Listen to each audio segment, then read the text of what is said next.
सध्या कडक उन्हाळ्याचा ऋतू सुरू आहे. दिवसांदिवस उकाड्याने माणूस हैराण झालाय. या सगळ्यात उन्हाळ्यात सुकवणारी गोष्ट कोणती, तर तो आहे आंबा. जसं जसं ऊन वाढतं तसं तसं मार्केट आंब्यांनी भरून जातं.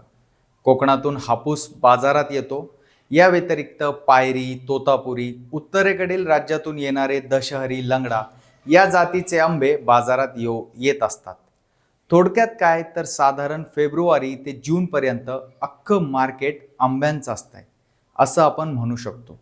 एकदा का मान्सून बरसायला सुरुवात झाली की आंब्यांचं सीझन संपतो. हे झालं पारंपरिक मार्केटचं गणित. पण त्यानंतर देखील आंबे असतात अशी जाहिरात करून हर मौसम आम म्हणून कोल्ड्रिंक स्वरूपात ज्यूस विक्री होऊ लागली.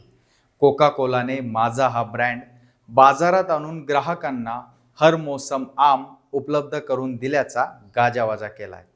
मात्र आता याच माझा ब्रँडमुळे कोको कोलाला तब्बल 2.5 लाख रुपयांचा दंड ठोठावण्यात आलाय.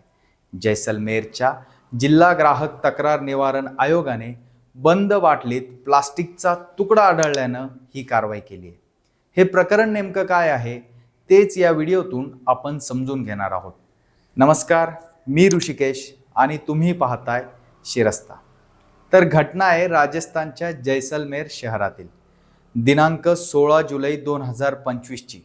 जैसलमेर शहरातील तुषार पुरोहित यांनी शहरातील शिवन मार्केटिंग या दुकानातून माझा बॉटल्सचं असलेलं एक पूर्ण क्रेट खरेदी केलं. 810 रुपये देऊन त्यांनी ही खरेदी केली. त्यानंतर त्या क्रेटच्या एका बॉटलमध्ये त्यांना प्लास्टिकचा तुकडा आढळला. बंदिस्त असलेल्या बाटलमध्ये आढळलेला हा तुकडा शरीराला अपायकारक आणि गंभीर इजा पोहोचवणारा असल्याचं लक्षात येताच त्यांनी जिल्हा ग्राहक न्यायालयात तक्रार दाखल केली. दिनांक 20 ऑगस्ट 2025 रोजी त्यांनी ही तक्रार दाखल केली. त्यांच्या वतीने ॲडव्होकेट प्रथमेश आचार्य यांनी ग्राहक न्यायालयात बाजू मांडली. त्यावेळी त्यांनी प्रत्यक्ष ती बॉटल कोर्टात आणून सीलबंद असलेल्या बॉटलमध्ये दिसणारा प्लास्टिकचा तुकडा दाखवला. यावर कोका कोला कंपनीची बाजू जाणून घेण्यात आली. कंपनीच्या मते बॉटलमध्ये ज्यूस भरण्याचं काम हे पूर्णपणे स्वयंचलित असून आवश्यक ती सगळी काळजी घेण्यात येते. त्यामुळे कंपनीची बदनामी करण्याच्या हेतूने ही तक्रार दाखल करण्यात आली. जिल्हा तक्रार निवारण आयोगाने कंपनीचा हा दावा फेटाळून लावला. आयोगाचे अध्यक्ष पवनकुमार ओझा आणि रमेश कुमार गौड यांनी निकाल देताना कंपनीला 2.5 लाखांचा दंड ठोठावलाय. त्यापैकी 2 लाख रुपये ग्राहक कल्याण निधीत जमा करण्याचे निर्देश दिलेत. तसंच 40,000 रुपये तुषार पुरोहित यांना झालेल्या मानसिक आणि आर्थिक त्रासाची भरपाई म्हणून, तर उर्वरित 10,000 रुपये त्यांना आलेल्या न्यायालयीन खर्चासाठी देण्याचे आदेश दिलेत. दंडाची रक्कम 45 दिवसांच्या आत द्यायची असून उशीर झाल्यास 9% व्याजदराने द्यावी लागेल असा निर्णय दिला गेलाय. या निर्णयाने अधोरेखित झालेली महत्त्वाची गोष्ट म्हणजे शीतपेयांच्या निर्मितीत गंभीर त्रुटी आढळून येत असल्याचं स्पष्ट झालंय.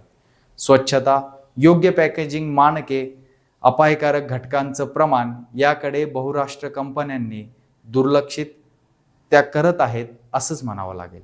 जैसलमेरच्या जिल्हा ग्राहक तक्रार निवारण आयोगाने 9 एप्रिलला हा निर्णय दिलाय. ग्राहक संरक्षण कायदा 2019 नुसार भेसळयुक्त वस्तूंचे उत्पादन, वितरण आणि विक्री केल्यास दंड आणि कारावासाची तरतूद करण्यात आली आहे. जर अशा वस्तूंमुळे ग्राहकाला इजा न झाल्यास 6 महिन्यांपर्यंत कारावास आणि 1 लाखापर्यंतचा दंड आहे. तर इजा झाल्यास 1 वर्षापर्यंतचा कारावास आणि 1 लाख दंड अशी तरतूद आहे. हा निकाल देताना न्यायालयाच्या निदर्शनास आणून दिलेली बाब म्हणजे संबंधित माझा बॉटलवर उत्पादनाची तारीख 16 मार्च 2025 होती. खरेदी केली 16 जुलैला, म्हणजे जवळपास 4 महिने प्लास्टिकचा तुकडा त्यात होता. त्यामुळे त्यातील पेय हे अधिकच दूषित झालं होतं. थोडक्यात काय तर हर मौसम आमच्या नादात हे पेय तक्रारदार तुषार पुरोहित यांच्या जीवावर सुद्धा बेतलं असतं. आता शेवटी एक महत्त्वाचा मुद्दा, जर तुमच्या बाबतीत असं काही घडलं तर काय करायचं, यासाठी तुम्ही थेट ग्राहक निवारण आयोगात तक्रार नोंदवू शकता किंवा यासाठी 1915 या हेल्पलाईनवरून देखील तक्रार नोंदवू शकता. तेव्हा तुम्ही चांगल्या गुणवत्तेचा आमरस खरेदी करताय की नाही हे महत्त्वाचं. हा व्हिडिओ कसा वाटला ते कमेंट करून नक्की कळवा आणि अशाच माहितीपूर्ण व्हिडिओसाठी शिरस्ताला जरूर सबस्क्राईब करा. धन्यवाद.